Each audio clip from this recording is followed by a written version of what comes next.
good evening, everyone. I'm Alvin Finkel. I'm the president of the Alberta Labour History Institute, and I want to welcome all of you to our webinar tonight, which is entitled Precarious Workers, Exploitation and Fightback. First, our land acknowledgement. We acknowledge that the Alberta Labour History Institute is on the ancestral territory of many Indigenous peoples that make up Treaties 6, 7, and 8, and the Métis Nation of Alberta. We pay respects to their elders past and present, and take a moment to consider the many legacies of displacement, dispossession, violence, and settlement, but also resistance that have occurred in the past and continue today. For those of you who may not be familiar with ALHI, we've been documenting the history of Alberta workers, mostly in their own words, since 1999. We've done about 500 interviews, individual and group, with labor leaders, rank and file workers, unionized and non-unionized workers, and attempted to cover the diversity of the working class in Alberta by putting special emphasis on women, on racialized workers, on Indigenous workers, and on migrant workers. If you check out our website at albertalaborhistory.org, you'll see profiles, video podcasts, transcripts, and photos of our interviewees, as well as documentary films, booklets, calendars, and theme essays that try to pull together the stories from our interviews. We're a registered charity run mostly by volunteers. Tonight, ALHI invites you to participate in a webinar that shines a spotlight on the ever-expanding number of precarious workers whose jobs are insecure and unstable gigs. Almost invisible in labor law, these workers lack basic social protections and pathways to stable, secure lives. How can we organize to ensure that all working people lead lives of dignity and security? Just before I tell you who our distinguished speakers tonight are, I want to invite you, as you listen to them, to put any questions that you might want to direct to one or more of them speakers in the chat. We'll try to get as many of those questions as possible answered after the speakers have given their talks. Also, for those of you who may not have found the time yet to watch the documentary In Search of Professor Precarious, produced by Gerry Potter, one of tonight's speakers, it will be on our website for viewing until the end of February. So I will also mention that if you have any hearing issues, that you can go to CC or more on at the bottom here, and then you'll see captions. So, and then, yeah, so I'll just introduce our speakers now. First of all, these are in order of appearance. First, Jason Foster. Jason is the labor relations professor at Athabasca University. He's the director of the Parkland Institute, a much published author, including most relevant to tonight's discussion, the book Gigs, Hustles, and Temps. Then Gerry Potter. Gerry heads up Red Healer Productions. He's a legendary figure in Alberta's theater world. He's both a theater and film director, and he's the longtime precarious professor in Alberta universities. Next, Glynnis Lieb, who is the recording secretary for CUPE 3911 at Athabasca University, where she's been a driving force for decades. And she's executive director of the Fyrefly Institute for Sexual and Gender Diversity at the University of Alberta. And last but not least, Linda Mariani, executive advisor to the president of UFCW Local 401 and northern director for that local. Over to you, Jason. Thank you so much, Alvin, and thank you so much, everyone, for spending a little bit of time with us on a Monday evening. I very much appreciate your interest and your time. So my job here is to just kind of set up the topic a little bit, and then our other speakers can talk a little bit more about specific experiences, and then maybe what we can do about it, which is probably the most important piece of all of this. So the term precarious work may or may not be familiar to you. But regardless of whether you know the term, I'm pretty sure you all kind of have a sense of what it is, right? We see it all around us, right? We all instinctively know when we see Uber drivers or baristas or day laborers, that they kind of have one of those kind of jobs, bad jobs, right? Poor pay, no benefits, inconsistent hours, lack of workplace safety, those kinds of things. And so there's no question that those groups of workers are precarious. But precarious work is much broader and, quite frankly, much more insidious than that. We can find examples of precarious work in every single industry in our economy and in the private sector and the public sector. Including, what we call so-called high-skilled occupations and low-skilled occupations. Precarious work is about more than just quote unquote bad jobs. Sometimes ordinarily desirable jobs end up being quite precarious. So, what is precarious work?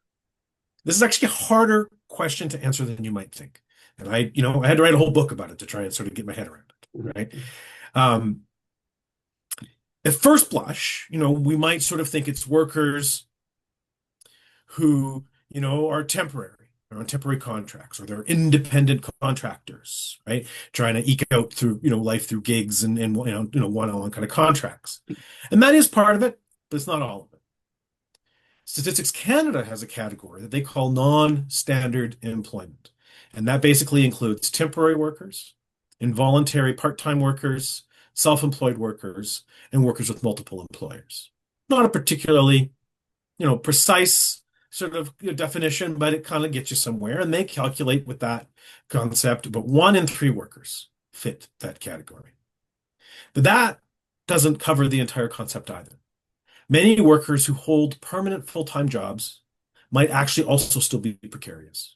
Like, for example, what if their employment was dependent upon their employer getting a big contract or winning a bid for a big job, right? And if they don't get that job, they don't get that contract, they're out of work. Doesn't matter how secure they might be as long as they get that job. Or what if they have one of our so-called good jobs, but they're very aware that if they lose that job for whatever reason, they will be unlikely to find anything else in their field and be left kind of out in the cold. Both of those kind of workers sound very precarious to me. And so when I was working on my book a couple years ago, I constructed a simple yet inclusive definition. So from my take, broadly defined, precarious work is work that lacks in some way the stability and security of regular work. And that lack of stability and lack of security is the key piece here, because what that does is that creates vulnerability for those workers. And it's that vulnerability that then leads to a downward spiral of working conditions for those workers. And so that's the key, is the lack of stability and the lack of security, the lack of something that you can count on as a worker. And so different workers might experience different degrees of precarity, but that doesn't mean they're not both precarious. Recently, researchers have begun seeing precarious work as something of a continuum, rather than an on-off switch, where either you're precarious or you're not precarious. They realize that there are gradations of precarity. The work that I particularly appreciate is from the Poverty and Employment Precarity in Southern Ontario project. It's a very interesting research project that you can look up later if you so wish. But what they've done is constructed an index of precariousness consisting of 10 factors. So a person's score on those 10 factors establishes where on this continuum of precarity they might reside. You can look it up on their website, it's pepso.ca, and so you can sort of even score yourself. They have the 10 factors all up there. And so what they figured out through their research is using that 10-factor scale is that 50% of workers experience some kind of precarity in Canada, or in their case, Southern Ontario, but I think that's pretty extrapolable to the rest of Canada. So once you start thinking about that, you start thinking about that 1 out of every 2 workers has some kind of precariousness in their experiences, you can see how precarity stretches to everywhere. And it's actually increased quite significantly. The rough estimates we have from the 1980s is it was about 1 in 4. So it's basically doubled in the last 30, 40 years. And so precarious work has become deeply entrenched in our labor market. It's not just something for the fringes. It's now actually right in the core of how Canada's economy works. And that's why it's such a huge problem. And we've learned, and it's not an insignificant feature, right? A lot of traditional economists are going to want to tell you, oh, it doesn't matter. It's just a thing. It's just a feature of the economy. But what researchers have figured out is it has wide-ranging economic consequences, not just for the individual. The individual consequences are obvious, but also for us as a society, right? It's increased inequality, downloading of economic costs from governments and employers down to workers, and lower productivity overall. But researchers have also found profound health and social consequences. Precarious workers have a range of negative health outcomes because of their precarious work, including higher stress, higher rates of cardiovascular disease, sleep disorders, obesity, addictions, and more. We even have found that it creates more social exclusion and isolation, which obviously compounds those mental health consequences. And these consequences actually extend across generations. Studies have found that the children of precarious workers will exhibit many of those worsened outcomes that their parents exhibit simply because their parents are precarious. So this is a society-wide problem. This is something we should all be concerned about. And so I don't want to go on too long, but I think what I need to give you is a sense of how we got here, right? And in many ways, precarious work has always been with us. It's part of capitalism, right? Since the emergence of capitalism, work's been precarious. Workers, for the most part of most of history, have never had job security, have never had benefits, expectations of stability or security, no state guaranteed employment rights, right? Workers could be fired, workers could be fired at any time, right? So basically, all work was precarious. And what kind of shifted was particularly after World War II, where returning soldiers and workers across this country and across many countries in the developed world started demanding more of their governments and their employers. And they were through strikes and through, the ballot box and other places and protest. They were able to push employers and governments to create what we call today the Fordist Compromise, which meant employers would create stable, reliable employment that's well-paying, and governments would create a social safety net to be able to protect, vulnerable workers. And in return, workers and their unions would also, the other deal was to also recognize unions as part of the legitimate part of the economy. We would recognize employers' right to manage, and workers would cooperate in building a stable economic environment. It worked for a few decades. Imperfectly, there's lots of critiques that we could talk about, but I think for the moment it's important to get the big picture that it worked for a few decades. But what started to happen, and started in the 70s and then accelerated through the 80s and the 90s, was a breaking down of that compromise.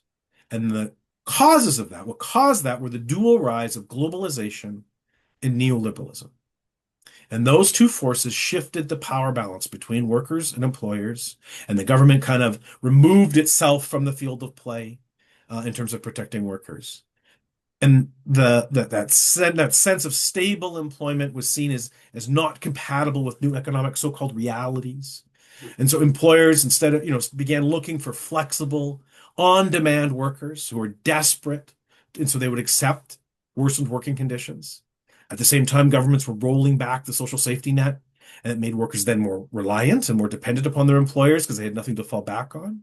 And so lo and behold, workers' power eroded and the quality of work declined with it. And it set into motion a multi-decade dynamic that we are still experiencing today. And so all I'll say to close is that to reverse the situation, we probably need to look backwards a little bit, right? It was the push by workers after World War II that kind of forced that imperfect compromise, forced employers and governments to the table to actually treat workers and their needs seriously. And so it's probably going to take workers pushing back again to undermine the corrosive tendencies of the neoliberal project that has created precarious work or recreated precarious work in the first place. So I'm going to hand it over now to Gerry Potter, who has made an excellent documentary film on the subject, who could talk specifically about his film and I think is a good example of how precarious work infiltrates every industry and sector and occupation. Gerry, floor is yours. There. Unmute. Okay. Hi, everyone. Yeah, I'm Gerry Potter. I made a film called In Search of Professor Precarious, which some of you may have viewed, but I'm going to assume that not everybody saw it, so I'll give you a little bit of information about it. I'm going to talk briefly about three things in the next few minutes. I'm going to talk about the film, about what I learned while working on the film and while working on this issue, and a little bit about what we can do. The film, In Search of Professor Precarious, was inspired really by 27 years of my working as a sessional lecturer at four different Alberta universities. And at three of them, I became involved in advocating for sessionals within the faculty associations at those universities. And I sat on a bargaining team. I was one of a bargaining team on a contract at University of Lethbridge for their sessional contract. And during that time, I did some research, and my wife, who was a retired librarian, helped me do a lot of research into conditions at other universities across Canada. So after doing that and after really immersing myself in the issue, and I'm going to talk specifically tonight really about academic precarity. I see it as part of a bigger problem and a bigger issue within capitalism and within the Canadian economy and the world economy, really. But I'm not a labor relations expert. I have been a member of various unions, but my experience is primarily within universities and colleges. So after I worked on that bargaining team, one of my friends who was involved in the film industry was working for the National Film Board, and he said, "You really got to make a movie about this," because I've been telling him about some of the things that had been going on and some of the real nasty tactics that the other side had been using in the negotiation period. And so I decided to put two things together. My teaching was mostly in the area of theater and film, and so I had made a number of films. So I thought, why don't I put some of the things I've been doing together, my film work and my activism, and so I quit. I quit teaching, and I spent 4 years working on this film. I went across Canada twice during that period. I made many side trips on top of that, including one down to California for a meeting of COCAL International, which is an international group of people who work on precarious contracts in colleges and universities. The problem really that I'm talking about is an international one. I did about 110 interviews, and I filmed, and I was interviewing primarily people that we call sessional lecturers. In the US, they often call them adjuncts. Sometimes they're called contingent faculty. I call them precarious faculty. Sometimes there's all these different names for us, but we all share that precarity. We're all on short-term contracts, sometimes only for a few weeks, sometimes for a course, sometimes for a year, sometimes as much as a 3-year or 2 or 3 year contract. We are the majority teaching in universities and colleges throughout the world, including in Canada. There are more of us than there are people who would call themselves professors and faculty, associate professors and assistant professors and full professors, etc. Okay. On top of the interviews, I covered two big events, and one was the giant strike of colleges in Ontario in 2017, which was the largest post-secondary education strike in Canada, in Canadian history. It involved about 30,000 people and at 24 different colleges in Ontario, I believe. And it went on for a number of months, and I was able to cover quite a bit of it. The other event was at my own university, right here in Edmonton, MacEwan University, where there was a struggle within the faculty association for fairer representation of sessionals, who are actually a large majority of those teaching at that particular university, but had very little representation and not very good representation within the faculty association at that time. So that's the film. I worked on it for 4 years, as I said. I want to talk just for a moment about funding. I'd made a number of films, and I'd done a little bit of work with the National Film Board, and I was hoping that they would fund the project, but they turned me down initially. And I applied for a lot of arts grants, which I was used to applying for because I ran a theater company for a long time. And I kept getting turned down over and over and over again. And I think that was largely because of the stereotypes of how could people teaching in universities and colleges be struggling? How could they be poor? Um, the stereotype is, of course, a male professor with a beard and a pipe and driving a fancy car. Uh, and it's very inaccurate. As I said, the majority of people teaching in Canadian colleges and universities are on short-term contracts. And I'll talk a little bit about some of the things that I learned during that process. Anyway, I had trouble getting funding, but so I just started filming.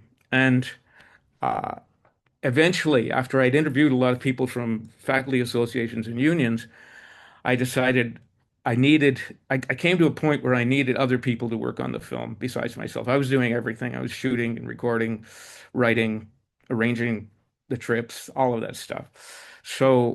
And running the interviews. So I appealed again to arts agencies, kept getting it turned down. Finally, I got a little bit of money from the National Film Board, and some of the faculty associations started coming in. Actually, Glynnis's faculty association, CUPE 3911, was the first to come in. So eventually, a number of faculty associations and unions were very generous, and they helped us to finish the film. I needed to hire an editor, a composer, a sound mixer, a colorist, right? I needed other people to help out. So, what did I learn? Well, the majority of people teaching in colleges and universities are sessionals, and the exploitation is everywhere. There are huge discrepancies between what the continuing faculty are getting in terms of pay and working conditions and what the sessionals are getting. The gap is enormous. It's been said, in fact, that there's no field where that gap is as great as it is in higher education. So the problems were low pay, of course. Um, I got a long list. Low pay, lack of benefits, lack of pension, job instability, no increments for experience, lack of research funding, lack of access to offices, parking, library privileges, no pay for research or for committee work or for student advising and recommendations, misuse of course evaluations. The list goes on and on. And the poor conditions and the stress creates harms for everyone in the institution. If you watch the film, some of the people talk about the harm that is actually being done, not only to students, but to continuing faculty because of the workload that is shifted to them on committees because so many sessionals are not able to do much in that way. Okay, what else did I learn? I learned that we can win improvements. Uh, Working together with others in a similar situation, as with the group at MacEwan, the Musk group, which you'll see if you watch the film, it can make changes happen. In fact, uh, other universities followed in line with what Musk had achieved and instituted some changes in their contracts and their faculty associations. And the provincial government even changed legislation as a result of that fight. So the the winds can ripple through the community, right?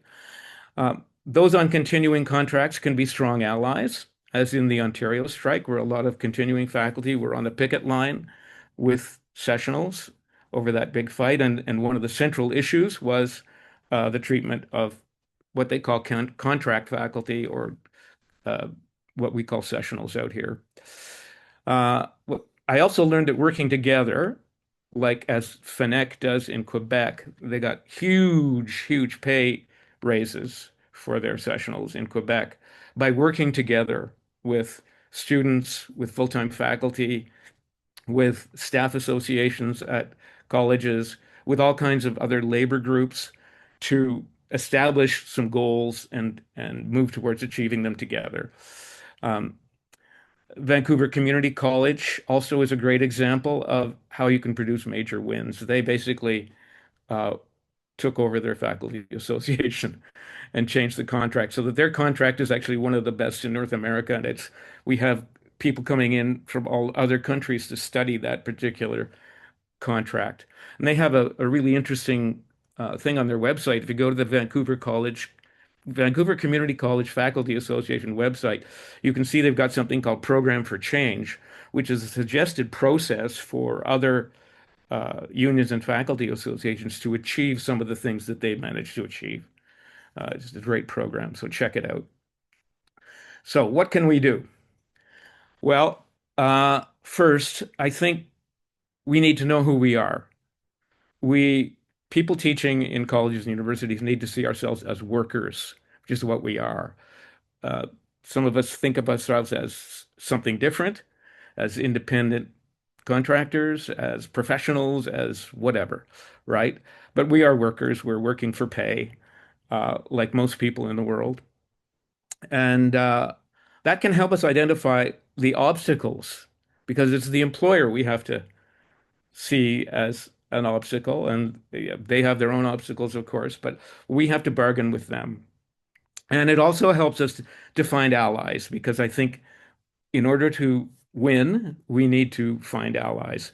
OPSU, the strike that we covered in Ontario, they made great strides in making alliances with other unions and with the public, actually, because they did a lot of public relations during the strike that really got the public on side with them.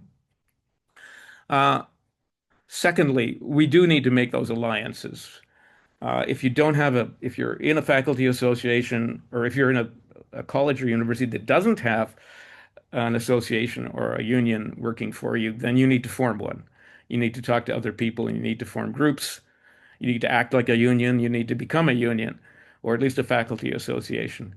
And within those, in most colleges and universities in Canada, we're part of a larger organization. And a lot of the universities, we're part of what we call wall-to-wall associations, in which everybody, librarians, lab instructors, all sorts of people, along with sessionals and permanent faculty, sometimes even department chairs, are part of that association. If you're part of one of those, and in Alberta, that's mostly what we have, um, you probably need to follow the inside outside strategy, which is something talked about by Joe Barry, who's an American sessional and writer who's written a lot about this and has done a lot of activism in this area. He said basically form a sessional group within your faculty association, form a sessional caucus and talk to one another, and then go back, then talk to the faculty association at large, because they may not hear you, they may not listen to you unless you make them listen to you, which is what happened at MacEwan with the Musk group, right?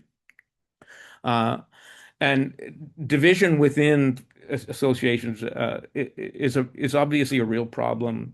A lot of academics don't have any experience with union solidarity and the importance of that.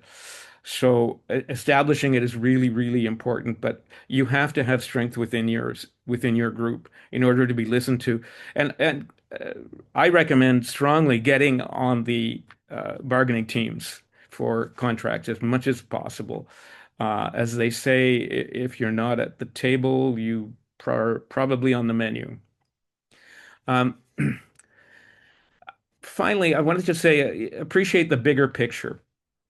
University and college boards and senior administrators of neoliberal universities and colleges, like the corporations they serve, they act to divide us as much as possible. They will try to divide the sessionals from the permanent people, just as they do in other areas, like the postal workers trying to create a two-tiered system, right? They will try to divide us. And basically, whether they know it or not, they're trying to move us back about 100 years, as Jason was talking about, in terms of labor relations.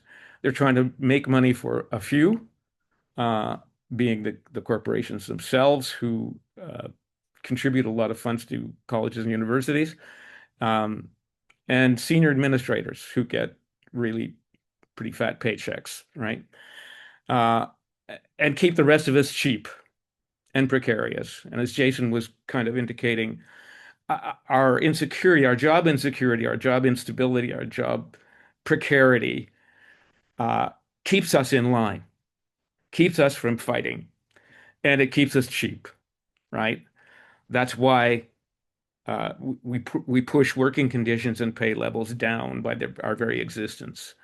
Um, it's really important when you're talking to permanent workers that you say, look, our very existence, is undermining your bargaining position, right? Because if they can get cheaper labor, as someone says in the film, if they can get it cheaper, why wouldn't they? Why wouldn't they replace you, permanent worker, with a temporary worker, with two temporary workers, or with three, because they fragment these jobs everywhere.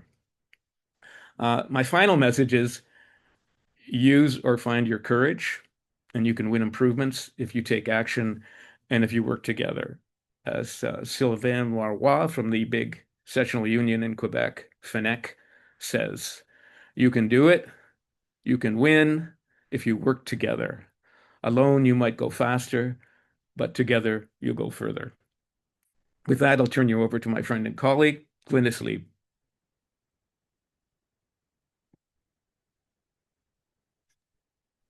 Thank you. Um, and thank you both for all of the wisdom so far. I am Glennis Lieb, she, her pronouns. And as was mentioned, sorry, now that I have my dog's been quiet the whole time, and now that I start talking, he decides to bark. But and then so I've been teaching, as Alvin mentioned, I've been teaching since I was a grad student at Athabasca University, and I've been teaching as a sessional, I think, in about 7 or 8 different institutions across Manitoba and Alberta in the past 20-ish years, and always working out in community as well. And so I haven't since I was 19. Yeah, since I was 19, I don't think that I've had less than 2 jobs at any given time, even as a PhD student. I think that's a reality that we all face, right? Even when we have full-time jobs, having those jobs on the side. And so I'm here to talk about just the broader implications. Again, I don't think I'm going to say, anything that people don't already know, but this, kind of bringing back around to some of the facts that have been mentioned already, this idea of kind of us being somehow different than other workers. And I think I grew up, academically, I grew up in that environment. I grew up being told, that we were, that we were special, and and if you made it to university, you were one of the small percentage. If you made it to grad school, you were smaller than this. And I was constantly penalized for working outside of the university because it meant I wasn't serious enough about academia. And, all of these messages that isolate us, and we're one example of that, right? We exist in this world of increasing isolation now, and these isolationist tendencies are intended to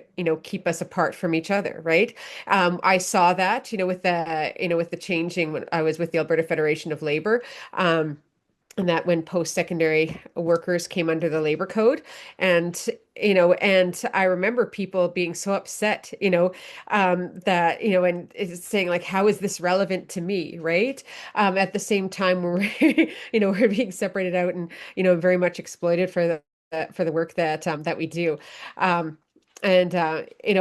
this is, there's so much to kind of pack into 7-ish minutes here, but I think, where I'm looking at this now, and through the work that Gerry mentioned with COCAL, the Coalition of Contingent Academic Laborers. I've had the privilege of being involved with them since 2012, and I've been the chair of COCAL now for 8 years, I believe.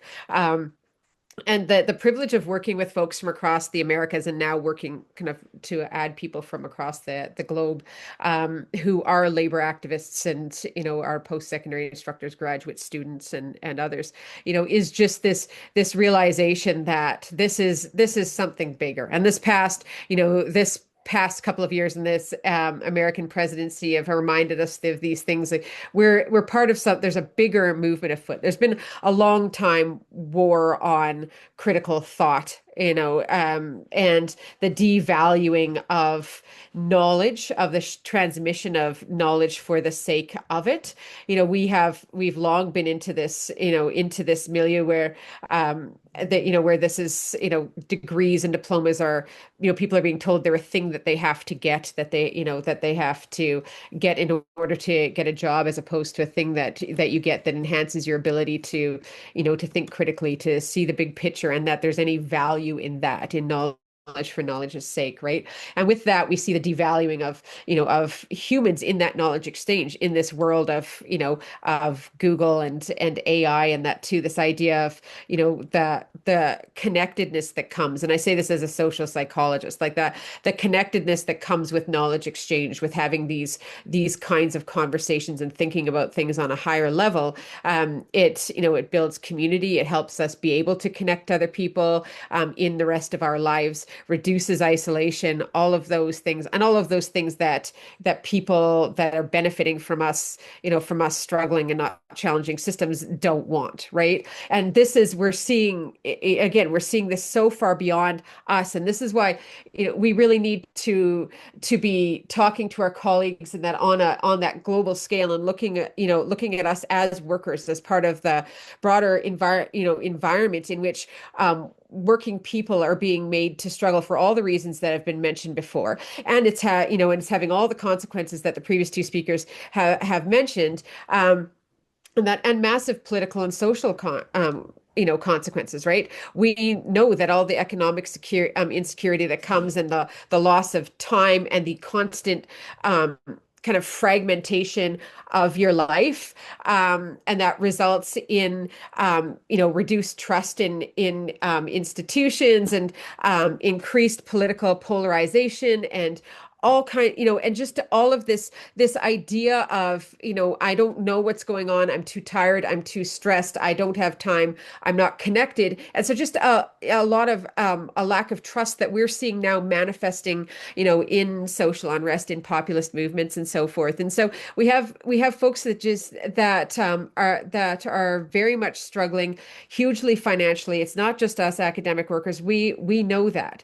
And I think, what I'd like to see, see us talking about and see us focusing on, is that creation of community. And I think organized labor has a big role to play here right now. And I've always been a fan of being in the organized labor world in the context of post-secondary work, because it's been such a battle for people to often understand the relevance. But I think right now, organized labor needs to be looking at the reality of working conditions for everybody right now, and recognizing that we have to find a way to connect, to support each other, to fight for better working environments, to fight for better social supports, and that across sectors. And organized labor needs to be at the forefront of that. And figuring out how to organize people that don't work in one of workplaces, and how to organize people that have 3 different jobs, or might be doing contract work here, there, and everywhere, and how to support folks. Because that's increasingly becoming the reality. And I worry that, that organized labor is going to kind of, render itself, kind of less consequential to working people, if the band of people that feel like they have a fit with organized labor becomes fewer and fewer, as more of us experience this this gig economy, this type of fractured work environment. And I'm looking at my kids, as many of us are, and and the reality of work that they're going into now as they become young adults too. So I think, this is a great conversation for us to be having at this time, in the context of how do we not only strengthen working conditions and recognize the value of knowledge exchange, and the fact that real quality, proven scientific peer-reviewed knowledge is very, very valuable now and becoming, a rarer commodity that we need to fight to continue to be able to share. But also, how do we use our positions and use and recognize that we are part of a bigger global working environment to connect with other workers out there and find ways to support each other, because I think the only way that we're going to address some of the big challenges right now is through mass movements and mass action, and we need to be doing that together. We're past the point where, where one group of folk on their own they are going to have a lot of success in really significantly changing the tides right now when it comes to how workers are being treated. So this is, we need to be talking to each other across workplaces, across unions, across cities, across provinces, across countries. And this is why COCAL, the work that's being done by FINEC, as was mentioned, and others right now, to try to create these global conversations and global day of action and things like that. This is where I think we need to be. And I will close off by saying that, we need to figure out a way not only to include our students, but young people in general. I'm very biased because I work primarily with youth, but I was at an international conference this past summer talking about these issues, and most of the people that were there, of hundreds of people, were people, under 30. And these are the folks that were all drawing the lines between, everything that's happening now, from the war on EDI to the increasingly precarious work, to all of these things, right? And this, this weakening of regular working folk globally, and that for the interests of an increasing few, right? So thank you for being here tonight. Thank you for listening to me wax lyrical about this. I'm so happy to be part of this conversation. I hope we can, we need to keep connecting and keep these conversations going and looking at the big picture, and sharing knowledge, and just sharing our support of each other. I know these times are tough in lots of ways. So thank you.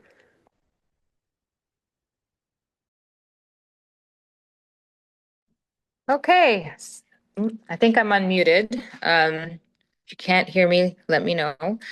My name is Linda Mariani. My pronouns are she, her. Thank you so much for this conversation that we're having tonight. I think it's relevant and important in many ways.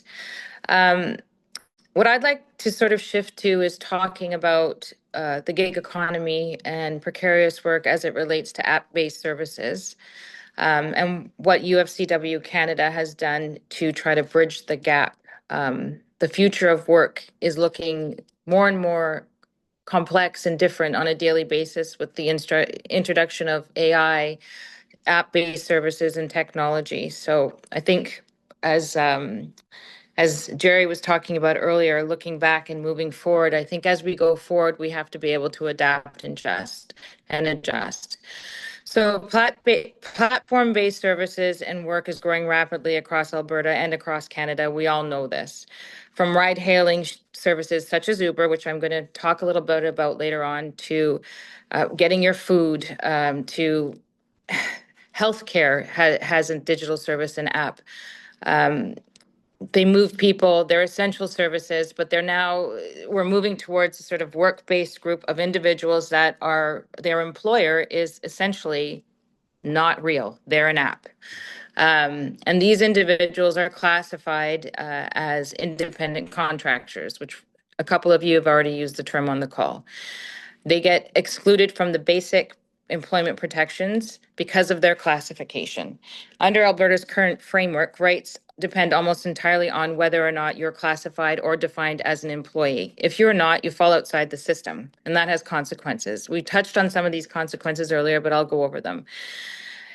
If you are not classified as an employee and you are a gig worker in some capacity, deemed an independent contractor, you don't have access to minimum wage protections, overtime rules, holiday pay, termination notice, access to collective bargaining, traditional grievance and arbitration systems, That means thousands of workers and thousands more as we move forward in life are falling into gaps where they don't have the same protections under the law that a lot of us have come to expect and know as we go through our lives in Canada. It's not because they're executives, it's not because they're making lots of money, it's because they're running businesses without bargaining power. Their boss is literally not somebody that they can access. The law hasn't caught up with the way that work is changing. And quite frankly, neither has labor. We're trying, but it's changing so quickly that there's a real difficulty in making that happen. Gig workers are often facing consequences that are based on algorithms, things that they have no control over. They have income instability. They have unpaid waiting time. They have responsibility for different costs associated with their jobs, which they're not being paid for. They have limited or inconsistent protections under or access to WCB or EI protections. Why do people do it? Well, in this day and age, a lot of people have to work more than one job. And when they have to work more than one job, they rely on flexibility in order to work in different places. The access to full-time paid employment is different than it was before. But when you get, the positive is the flexibility, but the negative is the vulnerability. Flexibility without protections is not freedom. It's a risk shifted entirely onto the worker to be responsible for. The question that we ask is the rise of platform-based work presented for the labor movement in a way that they can keep up? Are gig workers truly independent entrepreneurs, or are they workers operating under a new form of control? I think it's the second. I think it's the latter. Because when an algorithm is determining your access to work, your rate of pay, the discipline that you get, and your termination, which happens all the time in the Uber system, it becomes to look a lot like management based on an app that's making a decision based on an algorithm, but there's just no accountability.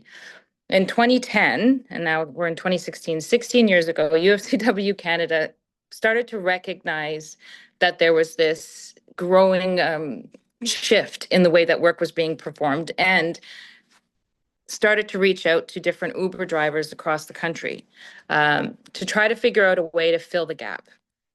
I think if you guys recall, in 2010 is when the ride-hailing services started to become quite popular in Canada. What we were seeing was that people that were classified as Uber drivers were subjected to the ability to make income and then no ability to make income. They would get a sudden deactivation of their privilege to drive because of the fact that whatever they were uploading in their system, so whether it be their driver's license or their record of abstract record of driving, the system would read that and say it was fraudulent. And so people were just getting deactivated off of these apps because of an error in the app-based services. So we saw what was happening. The algorithm management is reshaping the workplace, and our traditional labor frameworks are not equipped to respond. So we began organizing Uber drivers, not because the model fit into the existing legislation, it absolutely does not, but because workers need representation. Here in Alberta, obviously, the challenge is even more pronounced. Our labor relations code is built around a traditional employee model. Like I said earlier, if you're not defined as an employee, you have no statutory right to any of the things that I discussed in terms of collective bargaining and rights and protections. The barrier for that is enormous. It leaves workers in limbo. The reason why this matters to all of us, I mean, how are these things connected? We're talking about college employees, college professors. We're talking about different types of work. It matters because this is the future of work. It's about the future of how we adjust and how we, as a labor movement, start to realize that our traditional systems are also outdated when it comes to supporting and protecting workers. In 2022, UFCW Canada came up with a representative framework where we sort of had an agreement with Uber Canada, and we started to figure out how we could support Uber drivers. And it was slow because Uber drivers are, it's hard to connect with people when you don't know where they necessarily are. But since 2022, UFCW Canada has been able to represent over 5,000 Uber drivers who've just been arbitrarily kicked off of the system. We've been able to get, 2,500 activations overturned, 255 account issues that were just, glitches in the system resolved.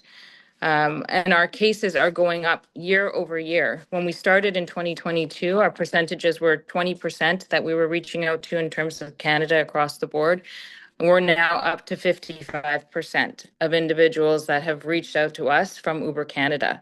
In Victoria last year, we were able to get Uber drivers certified. And so they are going to be the first individuals that are going to be going through the collective bargaining process. And it sounds enormous and it sounds crazy, because how are we going to figure out, what it is that they're going to need in a collective agreement? But when I've spoken to the individuals that are at the table bargaining that agreement, it's very traditional in terms of bargaining. It's just the collective agreement is going to look very different when it's done, and it will get done. It'll be the first of its kind in the world. And I think that'll be a model for moving forward when it comes to the gig economy and app-based services. So in my opinion, and in UFCW Canada's opinion, the solution is not to eliminate the flexibility.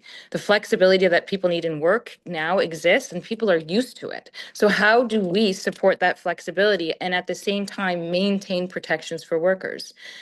Many of the people that we've talked to, that's what they value the most: the ability to decide when they're working, the ability to decide when they're not.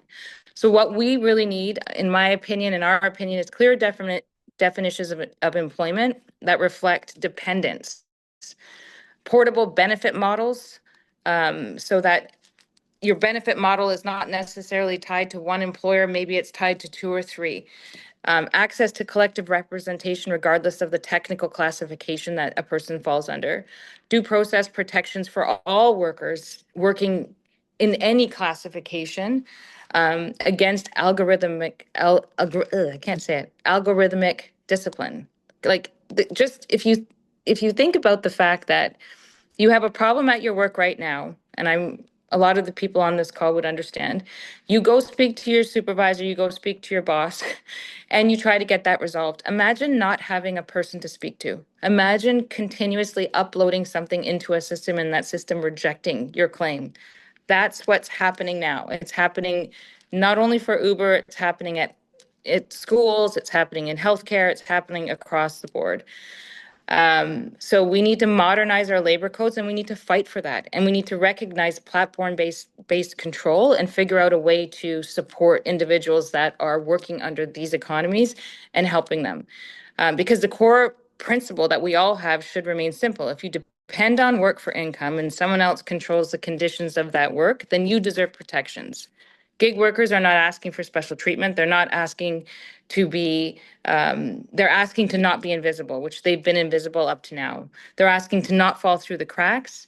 And as a labor movement, our responsibility is clear. We either organize the future of work, and we allow the future of work to be something that we organize with, or we are allowing the erosion of our rights, the rights that people have fought for many, many years to establish. So the question isn't whether platform-based services will grow. We know that they're growing. We can see it every single day. The question is whether or not our laws and our movement will grow with it. And I think that's why we're on this call tonight. So I want to thank everybody for the call, and this has been interesting for me. Okay, thank you, Linda, and to Glynnis and Gerry and everybody. This has been a great start. So the plan, I'm looking at the time, and so I'm conscious that we want to leave some time for questions from the audience. But I thought before we do that, I want to just engage kind of the panel in just a couple of questions that we can kind of cross our various presentations. And so I think I have kind of two in my head. And so the first is, I think, something that three of you can speak to in particular, I think. And something that I think is important in this conversation, right? We can talk theoretically about precarious work. We can talk about the economic reasons for precarious work. We can talk about, the platform companies and their evilness. We can do all those things. But I think maybe if each of the three of you could just spend a couple minutes each, or just a few seconds each, maybe sharing something either that you or someone you've worked with has experienced personally about what it's like to be a precarious worker. Like I talked about kind of that there are economic, social, and health consequences, but I think maybe humanizing this picture might be helpful. And so maybe if each of you could just take a minute to maybe relay a story of someone you know who's been precarious and what that has meant for them on a human level. Yeah, so maybe I'll put you on the hot seat first, Gerry. What do you have? Do you have Okay. a story? Yeah. Well, I heard lots of stories because I interviewed 110 people. So and some of them were personal. I interviewed two people who actually had been a long time teaching in universities and were getting their food from the food bank. Neither of them would agree to be interviewed because they were ashamed, and that really touched me and hurt me. Um, Personal story. Uh, my daughter was in a French immersion program at her junior high, and all the kids were planning for a trip to Paris, and I was the only one. We were the only family that could not afford to send our daughter to Paris, as a culmination, as her graduation project, right after all these years of French immersion. Um, my wife said to me, really, our family has been subsidizing the university all these years you've been teaching there. Um, and that's one of the things that got me angry enough to make this film. So that's my story, but I know everybody has personal stories, so let's hear some more. Great. Thank you, Gerry. Glynnis or Linda?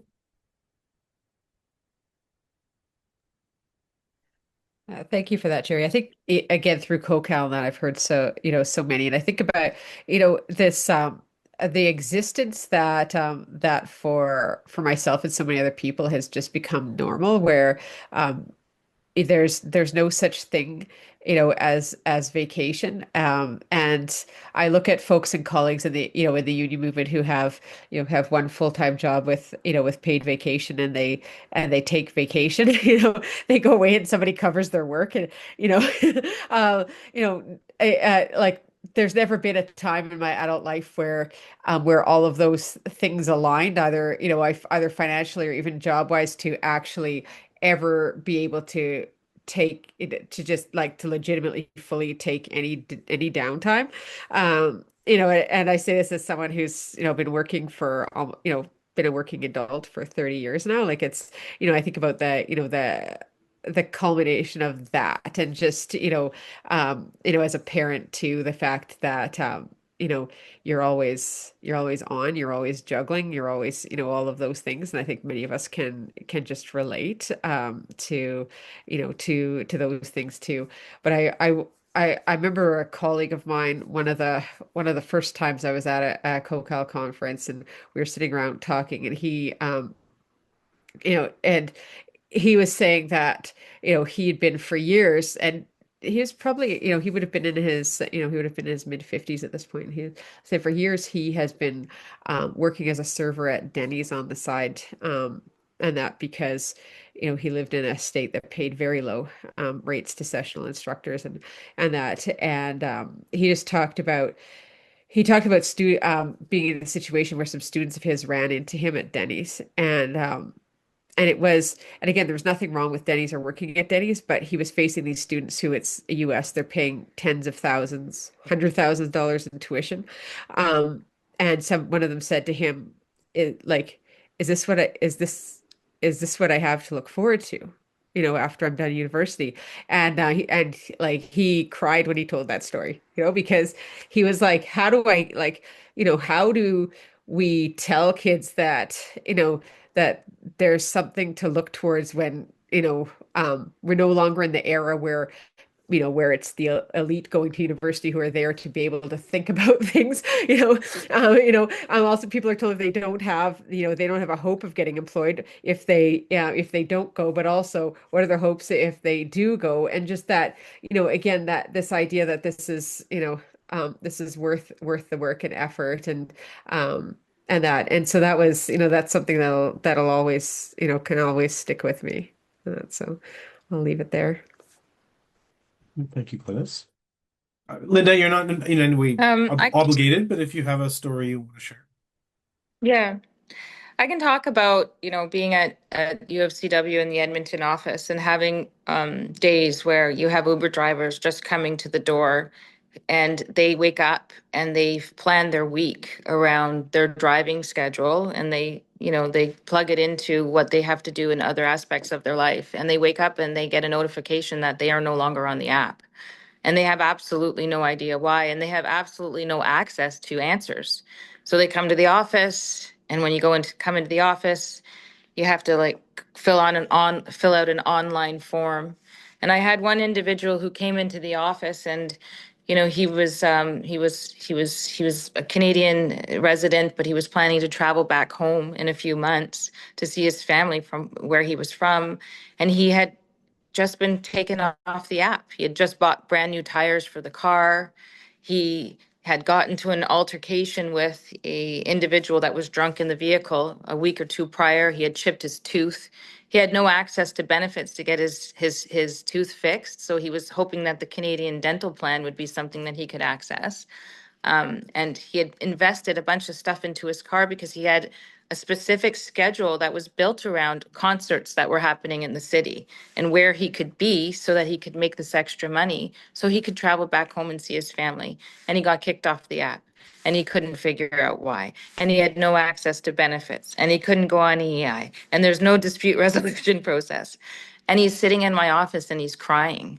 And at the end of the day, what do we do? How do we support that individual when we ourselves don't have access to answers, right? You want to escalate something, but none of the labor laws relate to him. He doesn't exist in any form of code. So that's why, I think about Uber specifically, and I think about Uber as an employer, and we all know what Uber's like as an employer. But imagine this seeping out into other areas of life. Recently, I was in a different province and I had to get a prescription because I get migraines. And I had called a benefit provider where I work, and they said, well, just go on the digital app. You can get a digital doctor. And I was like, what? Well, I can't get a doctor in Alberta. I haven't been able to get one in however long. So they're filling the gaps with these digital app doctors or nurses. And I'm like, this is just spreading and spreading and spreading. And it's fine for convenience and it's fine for flexibility, but it's not fine off the backs of other people. And that's what's happening. Thank you, all three of you. And I think all of those stories are quite poignant and quite, I think that's what I was hoping is that we could get a really sense of the human impact of all of this. So thank you all of you for that. So my second question to you before we hand it over to the audience is kind of at the other end of it. I mean, all of us in our talks um, spoke to what do we do about it, right? Because I think that's, I think all four of us and probably many in the room are people of action or people who want to change the world and we want to change things and make things better. And so we're motivated to make change happen. But I think it seems like there's a tension in what we do. And that tension is between working to do what we can to protect those precarious workers and make them as less precarious as we can possibly make them by unionizing them, by changing laws so that they be included. Like BC recently passed a law about app workers and giving them some rights. Not enough, but it's a step forward. But then the other strategy, though, of course, is to try and bring an end to precarious work. To try and to reestablish some security and employment. So I'm just wondering if each of you has some thoughts about the balance, because obviously we need to do both, but what is the balance between those two different approaches to how do we make things better? I'll let whoever wants to go first go first. I can speak to that a little bit because within the colleges and universities, a lot of the faculty associations and CUPE actually in Ontario has pushed for um, a conversion of precarious teachers, instructors, to full-time tenured or tenured track positions. And the problem is that um, not enough of that can be done in any kind of a short period, even in a few years. So you end up, people start to think the solution is to convert to permanent positions for everyone. But when that happens, a lot of contract workers will lose their jobs. A lot of precarious workers will lose their jobs. Uh, and all those people who don't get converted, who are the majority, don't gain anything, right? I think the only way to, within the universities and colleges anyway, and I think this works with other work areas where people try to create a two-tiered system, as they tried to do with their postal workers a few years ago, is bring the levels together. We need one tier. That's what Vancouver Community College Faculty Association has. One tier. Everybody, there's not sessionals and permanents. There's not, and no industry should really have a division between the two in the way they're treated. What you have to do is bring the gap between what they're paid, what the sessionals, what the contract workers, what the Uber drivers are paid, and what taxi drivers are paid, or what the other employees of that company are paid, because there must be executives and other staff that work for Uber, right?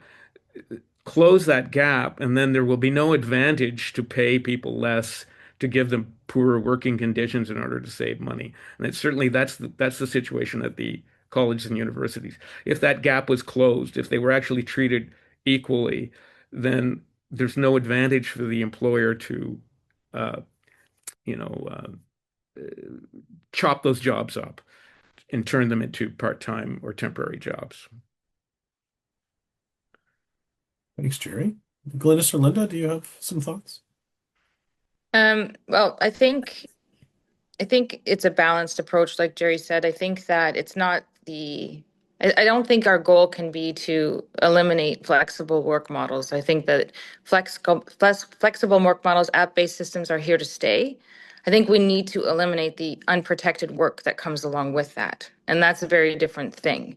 So I I feel like the future of work is changing to the point where we need to adapt as well, and we need to understand that legally the systems that we have in place need to be updated, and there needs to be advocacy for that, and that advocacy can't be the way that we think it should look, because it's changing. Younger generation is coming along. They're going to determine the way that they work, and we have to start listening, and we have to start advocating and adapting. Because what makes precarious work harmful isn't about the scheduling or the flexibility. It's the instability. It's the lack of future planning. It's the lack of benefits. It's no access to collective agreement language. It's no access to benefits, right? That's what makes it unstable. It's not the flexibility. It's the actual unprotected work that's the problem. And I think legislation goes a long way to sort of work towards protecting that, like they're starting to do in BC. And I think with what's happening now with Uber Victoria and that collective agreement, I think that can be a model. I do believe that. Thank you so much. Yeah. And I couldn't say it better myself. And you are, you are the expert, Linda. And that, so I agree. Like this is, it's not about, about making all jobs full time. We can't, we don't live in that reality. And a lot of people, that's not the reality that works for their lives either. A lot of folks, are, again, like the work that they do, love the work that they do, want to, want that kind of flexibility. Lots of people want full time, but lots of people don't. So we have to look at that again, that what is, how are people treated regardless of how they're working. And that's where again, exactly what folks before me have said. We need to look at broader rules or legislation, and also representation from within organized labor, and coalitions and connect, again, people supporting each other, so we have beneficial rules and legislation for all working people in provinces or however, whether they are working, on an app, whether they're working for a bricks and mortar place, whether they're doing contract work, they should be able to have a good quality of life, have access to supports that they need, and to be able to again, not be mentally and physically harmed and burned out by the work that they're doing, because all these jobs that folks do are important. They're valuable. This bigger message that's out there right now that that people are just cogs in the machine that can be replaced. And that we need to fight it. We need to really fight against that, and this disposable mentality, that is being kind of proliferated around workers. Because I think that I see that in young people, this idea of this kind of in how they see themselves or don't see themselves, and when it comes to working. And so I think that kind of change in that mentality, and again getting creative in how we support all workers, on a legal front, as organized labor and so forth, are the ways to go here. Great. Thank you to all of you. So we have about 15 or 20 minutes left. So maybe what I'll do is hand things over back to Alvin, who can kind of navigate a little bit of a interaction with the people in attendance. Right. Okay. Well, we can look here at the comments that we've had from a number of people. And so, first of all, there was the comment from Rick Baum, who said, "If I did not know better, I would continue discussing the situation of exploited, job insecure part-time faculty in the US, where he lives and works. A difference until today, he'd never heard the term sessionals." So, yeah, I don't know, Rick, did you want to talk a bit about what the position of sessionals, the equivalent of sessionals is in the States? So. Sure. I appreciate the opportunity. So I teach part-time for a number of years in California, mainly in the Bay Area at City College of San Francisco. And we have one of the better contracts for part-timers, but we're still exploited. We still don't get benefits. And you get a good deal if you keep your job, but many people have lost their jobs. But what was really striking for me about 6 years ago, for the first time, I learned about the Vancouver model that Frank Costco had done. And I'm just surprised that you aren't emphasizing that more so. Are there flaws? Is it a major problem? Because to me, it addresses so many of the problems that contingent part-time faculty face. And of course, it could be a model for other gig workers. So I'd be curious to know why there isn't a greater emphasis on Vancouver.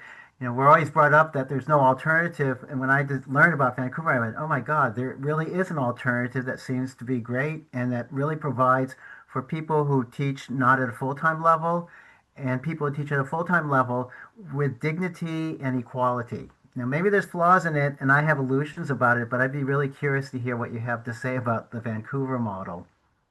Okay, Gerry and Glynnis, I think you probably both know something about that. Yeah. Am I muted? No, I'm not. Yeah, if you watch the film, and it's going to be on for another week, so follow your links that Paula at ALHI has sent you and have a look at the film, because we interview Frank and I spent some time at Vancouver Community College talking about it. And it's really, I think for other people, I mean, one of the things that it really emphasizes, and this applies to other unions, and is that they've created a single tier so that um, you don't have one group within a union or a faculty association bargaining at the expense of another group within that same organization. So there's one. So when you work at Vancouver Community College, you are put on an 11-point scale depending on your level of experience. And it doesn't matter whether you've been there for 20 years or you've been there for 2 months or for 3 days. You're still put on this 11-point grid, and you can work your way up to it. And they also have a situation called regularization, and the regularization is when they make you ongoing or permanent. And if you teach a 50% load for 2 years in a row consecutively, um, you are automatically guaranteed that you'll be able to do that on a permanent basis. The regularization is automatic. It's not determined by some committee or some dean or Mm. some manager, right? It becomes automatic so that there's a future, something for part-time workers and gig workers within colleges and universities to look to. They can see if they can do that, they can become permanent. And it may be permanent on a part-time basis. It may be a 50% load on a permanent basis, but it's still permanent. Mhm. And they also have, you know, job security of a certain sort through what do you call it? Seniority, a seniority system, and seniority systems can really help a lot.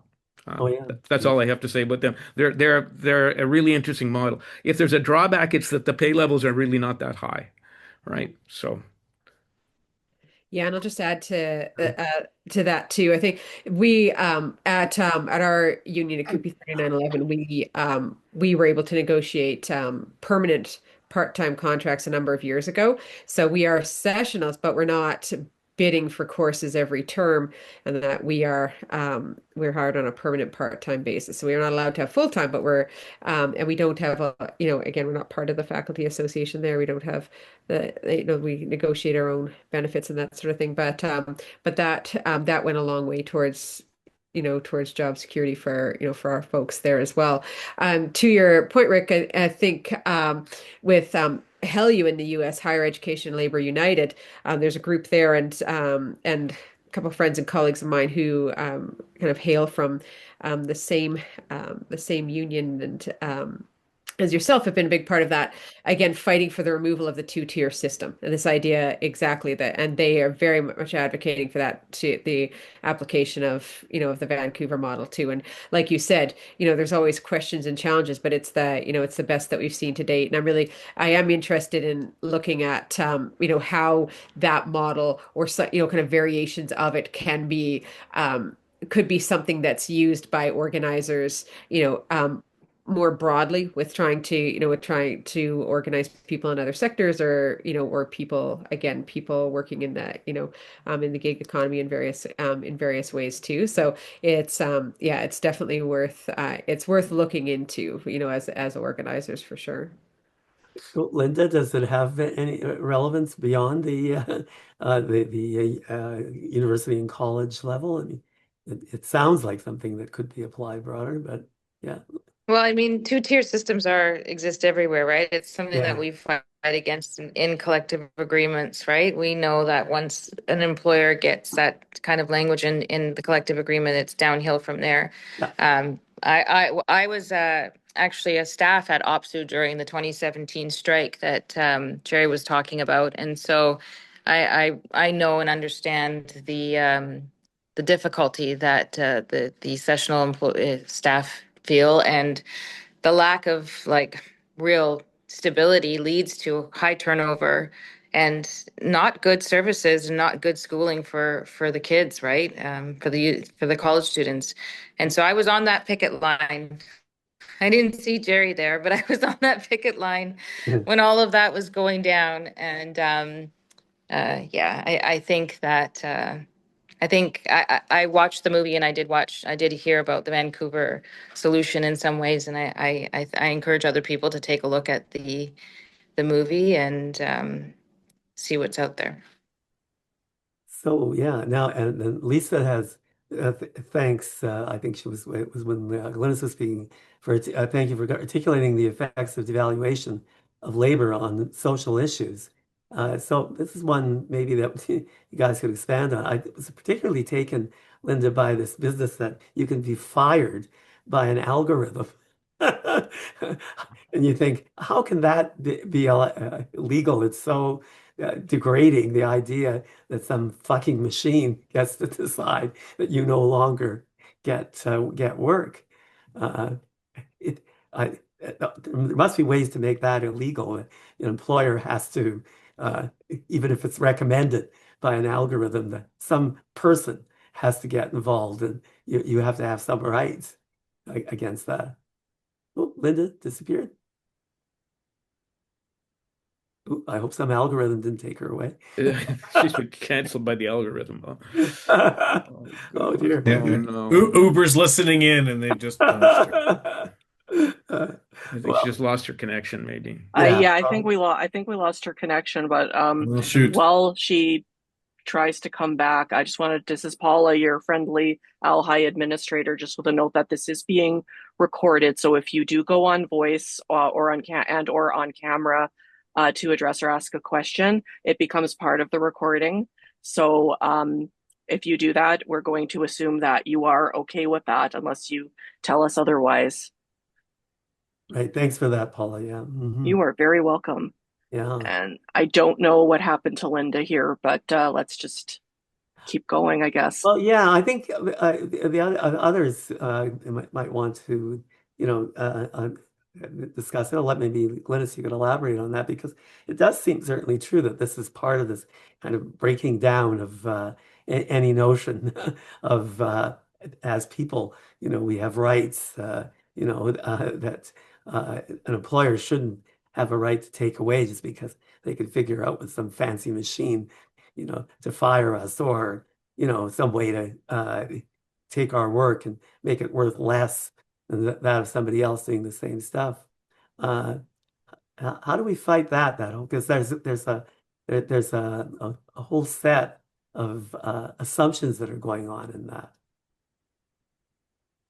Yeah, I think again, and I like not being a labor lawyer, but I think we have I think we have some in the room, and organizers too. I think, again, this gets to the point, what can we do?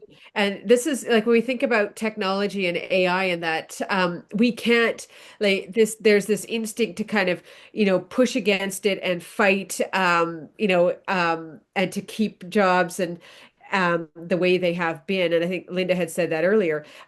That's not a reality. And, and so, again, they talk, when you do political campaigns, they say if you're defending yourself, you're losing. It's like this kind of this kind of defensive, like it's like we need to get on the offensive and we need to figure out how do we get ahead of, ahead of AI and ahead of this. How do we create, rules or laws or legislation that make it so that everybody working has the right to, progressive discipline, has the right to be represented by somebody, has the right to face-to-face meetings before their working, kind of reality, is change is shifted or employment is lost. And I see Linda's back on, so now she can answer from her much more brilliant perspective. And I'll stop talking. No, you're exactly what I was. Sorry, my phone died and I had to switch to my personal phone. You're exactly right. I think there has to be, changes in terms of legislation and how we move forward, because this idea of an algorithm terminating somebody, that's people are getting job interviews based on algorithms. People are getting access to jobs because of AI. That's the reality of where we're headed. And I don't like it. I don't like it. It makes me anxious and it makes me nervous, but I'm an older person. So for me, I don't like it. But Glynnis is absolutely right. We have to accept that this is going in a certain way. We have to try to get ahead of it. Part of getting ahead of it is redefining what an employee is under legislation, guaranteeing minimum standard of living for individuals as they're working, due process for algorithm discipline, which is happening. It's happening not even just at Uber. People throw things into an engine or a bot and it comes back with a recommendation because they don't have the ability or the cost to go to a lawyer anymore. So we need to fight for protections under the code that would cover all of this. Portable benefits, like I said, benefits that are attached to the person, not to the employer. These are all things that we need to wrap our heads around as the labor movement. And then access to certification and collective bargaining, regardless of your status. These are things that we need to fight for. But the idea of an algorithm disciplining somebody is not universal income. There you go. It's not, that's not just Uber. That's happening all the time. Now, Uber is special and unique in the way that there is nobody to talk to. It's an app-based platform, and the app makes the decision, and you do not know who you can speak to. I don't know about everybody else on this call, but I'm that type of person that presses 00000. I want to talk to somebody. I Yeah. don't want to talk to a computer, but not everybody's like that anymore. I mean, the younger generation, they text. They don't talk anymore. You get a phone call and you think something terrible has happened because your phone rang. Yeah. That's the reality of the world. And so Glynnis is absolutely right. We need to get ahead of it. We need to get ahead of it. We need to accept it, not judge it, and not try to change it or dial it back. It's not going back, it's going forwards. Yeah. So Mhm. Sorry, You I think I mentioned just There- sorry, I'll just interject because I think Linda is saying something really important. When we look around the room and look at everybody else who's trying to figure out how to, how to support workers and how to move forward, most of the rooms, again, in kind of, age range, look similar to ourselves, right? In the sense that we're not getting a lot of 18-year-olds in these conversations. And that, so I think that we need to understand, and we need to be talking to young people who are entering the workforce exactly about that, about how they engage. Because again, as a parent of multiple teenagers, I'd say Linda's exactly right. They are not sitting there like us going, I want to talk to a person. They're like, holy crap, I don't want to talk to a person. But their rights need to be protected and they need to know how to protect themselves. That's the important part, Mhm. I just heard Linda mentioned universal basic income, and I think that is an idea whose time has come around again to be discussed, and we're going to need it with AI. We're going to need it for sure. And we need to start advocating hard for it and talking to our politicians because it will only come through legislation. And interestingly enough, there were a lot of conservatives who were in favor of it a number of years ago. So maybe there are possible alliances there across party lines and Mhm. non-partisan or bipartisan kinds of attempts to get this. But everybody knows that this is what's coming now. So it's not an entire solution, obviously, but it's something that we need. Good point. Okay. Well, there was the question from Mina about graduate students who pay to study at an institution and then, are employed teaching. What happens there? I mean, because again, there's that a whole kind of thing that goes on now where people are treated as kind of like apprentices. That in many cases, like in terms of graduate students, they're apprentices to nothing because that most of them won't ever get teaching work. And yet they're yeah, in terms of how they're paid, uh, it's often well, I guess it's similar to what happens to to sessionals, but it's often even more uh, of an exploitation because they're paying to study at the institution, so they're just getting a bit of it back. Uh, any comments about that? I think I know, like for us, they have, graduate students are included in the conversations in our, like, like at Athabasca where I'm a sessional there is graduate students have their own union there, we liaise with them. We did do comparisons just for about pay scales and yeah, so like there's variation and sometimes the graduate students are paid better than some sessionals, sometimes they're not. But I think obviously they need to be included in this conversation, just say just like everybody, we talk about all working people and including that too. I saw somebody had just, I think from CSU 52 had put in a comment about a union saying they couldn't use gig workers and that for their events and things like that. And that's an interesting take and that as well. And it's, and I've pondered this a lot because I think about who's doing that work and why they're doing it and how they end up there. And again, our our fight not saying this is what the unions is, but our fight should not be with, with the workers. It should be about like how do we actually support people. I remember being at a convention very quickly with some folks who had come from Bangladesh after there had been a deadly fire there in a textiles factory, and we're speaking about that because people were boycotting companies that bought their clothing from there, and they were saying, don't boycott us because then we can't feed our families. Fight for better working conditions for us, And that's something that reminded me of. Well, thanks very much, everybody. We are kind of running out of the normal time, but we can still have a discussion later. But I'll sort of close it, but people can stick around for a while if they like. So I just want to thank the people who helped put on our webinar tonight, starting with Joanne Combs, who proposed the webinar and the larger project of precarious workers to ALHI. We don't get much done without the support of our administrator, Paula Kerman, who is a precarious worker in this productive but precarious nonprofit.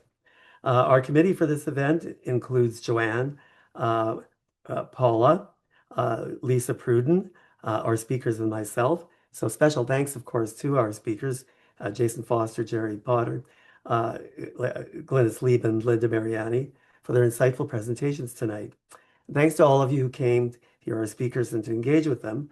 It won't be our last discussion of precarious workers, and our committee intends to do interviews, a theme essay, a booklet, and hopefully a documentary on the issue of precarious workers. So to do our work, though, like any organization of this kind, we have to hit up people for money. So I'll just do a brief thing of that. ALHI is a volunteer-run organization that has ongoing costs to fulfill its goal of preserving histories of Alberta workers. Please consider donating. There's several ways you can donate. You can do it by e-transfer to alhioffice@gmail.com. You'll see the address on our website, or via Canada Helps, or with a check made out to the Alberta Labor History Institute. The address is on our website as well. We're a registered charity, so donations $20 or over are tax deduction eligible. So thanks to all of you. Good night and solidarity with all working people and their families, including retired, unemployed, and precarious workers.